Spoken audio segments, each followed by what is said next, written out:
Mr. President, we know with some certainty that on January the 20th, 2013, regardless of who the President is, he'll swear to the best of his ability to protect and defend the Constitution of the United States, that more than 60,000 soldiers, sailors, airmen, and Marines will remain deployed in Afghanistan, and that our all-volunteer force will stand ready to defend American interests in the Strait of Hormuz, in the Republic of Korea, as well as defend our allies across the globe.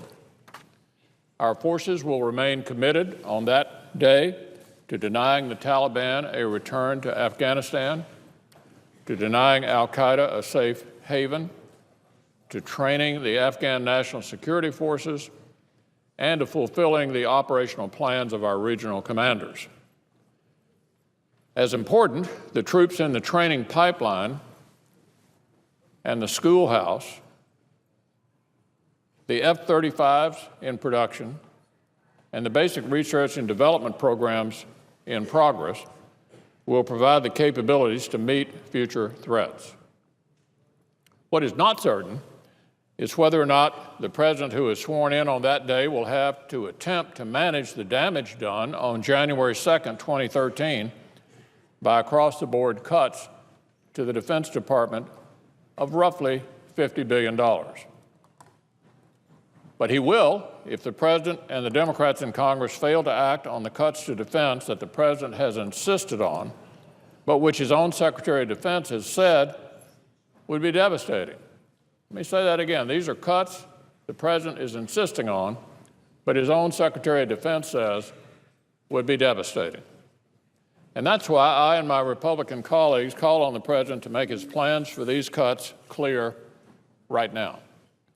The President owes it to our forces around the world and to their families to put a plan on the table for all to see now, rather than waiting until after the November elections pass.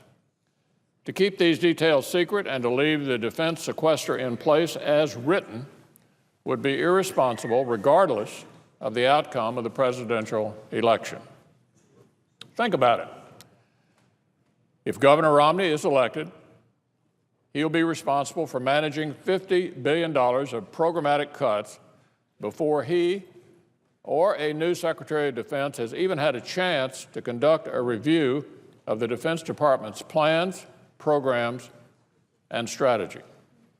And if President Obama is reelected, the arbitrary spending cuts directed by the Budget Control Act of 2011 that he insisted on would eviscerate the President's own defense strategic guidance issued earlier this year. No wonder Secretary Panetta has said these cuts would be like shooting ourselves in the head.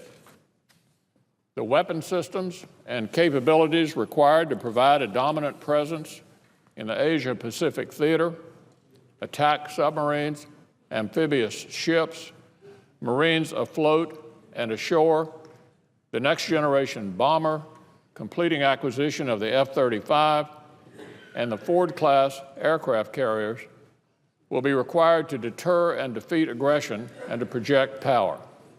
Investments in these capabilities must be made while we continue to combat and pursue al-Qaeda, deploy and equip special operation forces, and, of course, seek to deter Iran.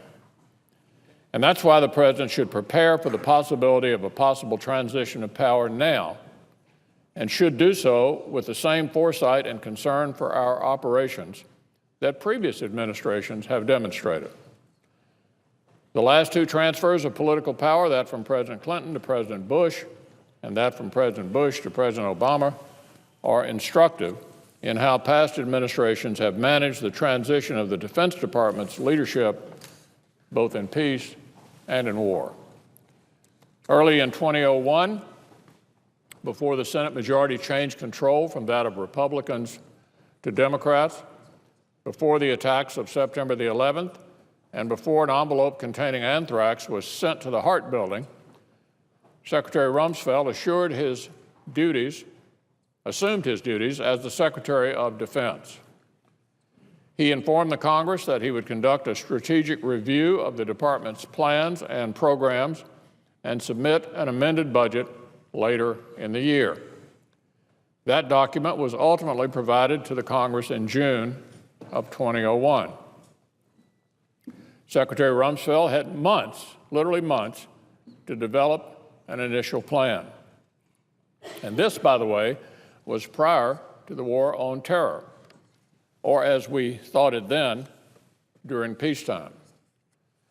At the end of the second term of President Bush, Secretary Gates found himself responsible for the first presidential transition during wartime in 40 years.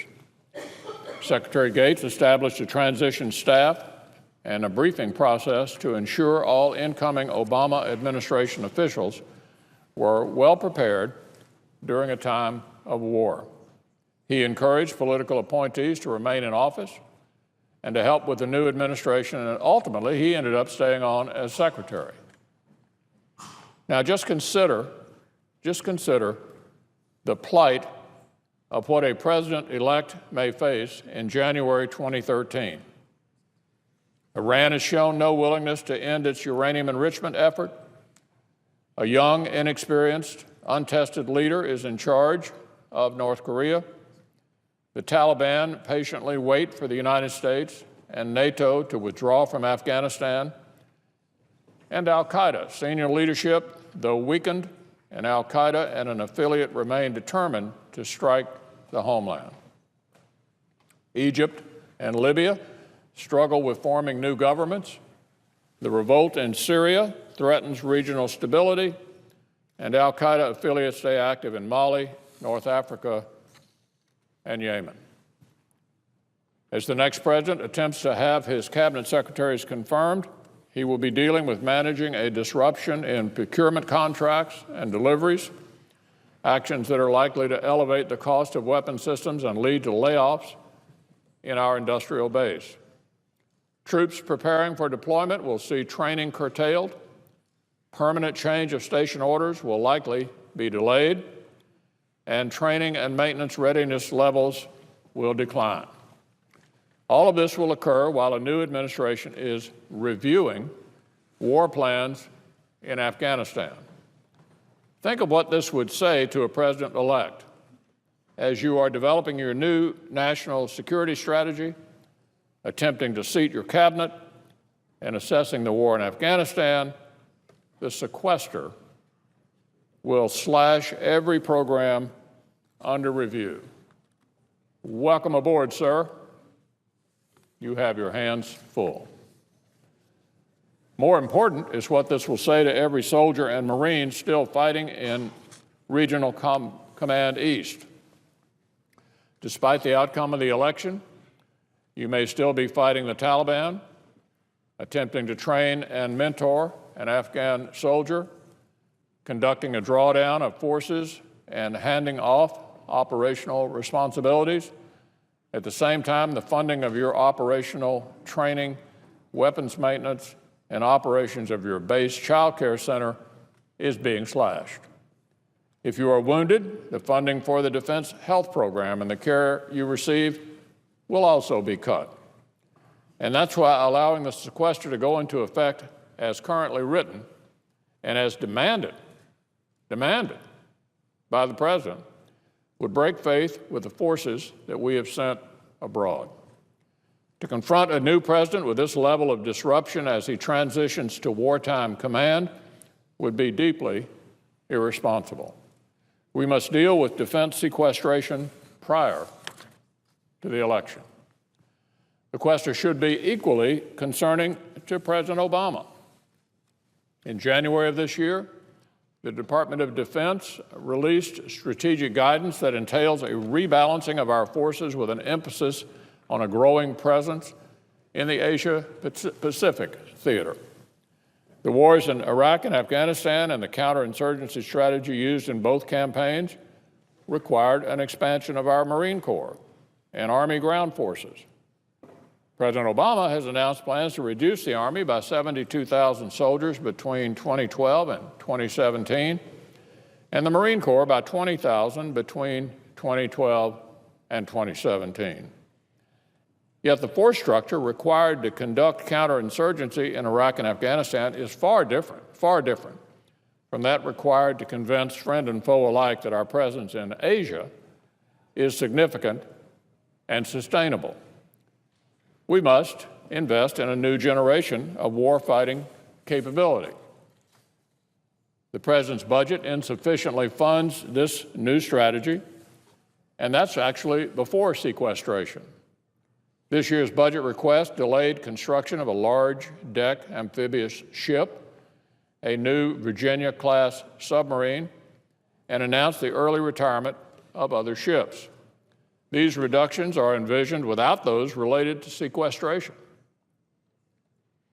Naval, air, and forced entry capabilities to combat anti-access weapons are the capabilities required under the new strategy, and they are underfunded in the President's budget. This comes at a time when military expenditures in Asia are outpacing those in Europe. So let me be clear.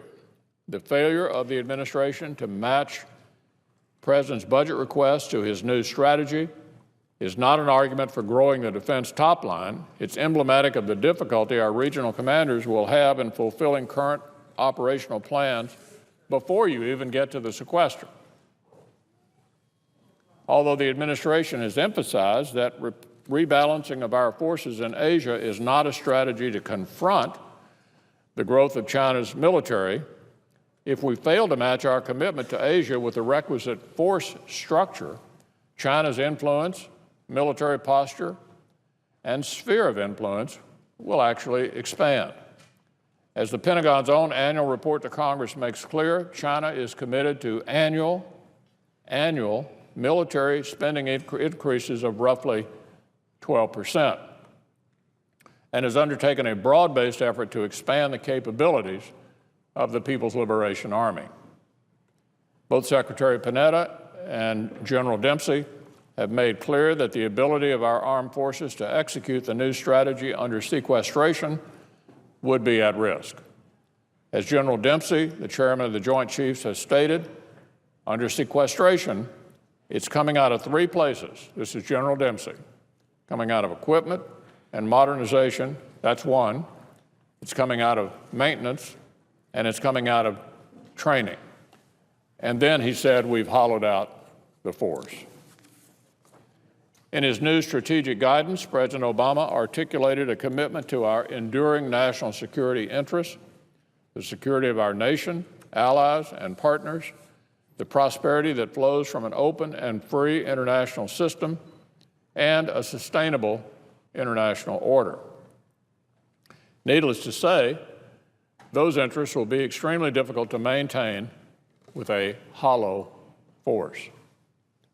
Just as the next president will take the oath of on Inauguration Day, we too take an oath as senators. We have the responsibility to raise and support armies and provide and maintain a Navy. If we let sequestration as currently written go forward and do not act, we will have failed. And that's why I am so disappointed with the President's failure of leadership on this issue and that of Senate Democrats as well. Both House and Senate Republicans have offered proposals to replace the savings from sequestration with more thoughtful and targeted spending cuts. Both of those proposals also either eliminated or reduced the sequester on non-defense programs as well. Last week, Speaker Boehner, Majority Leader Cantor, Senator Kyle, and I sent a letter to the President asking him to work with us to find a bipartisan solution before the end of the fiscal year. With a $3.6 trillion annual budget, clearly, there is a smarter, more thoughtful way to achieve at least $110 billion in savings. It is simply outrageous that this President and Senate Democrats are missing in action on this issue. We're committed to finding a solution to this before we recess for the election. Are they? Or are they committed to jeopardizing our national security? When will they sit down and work with us to find a solution?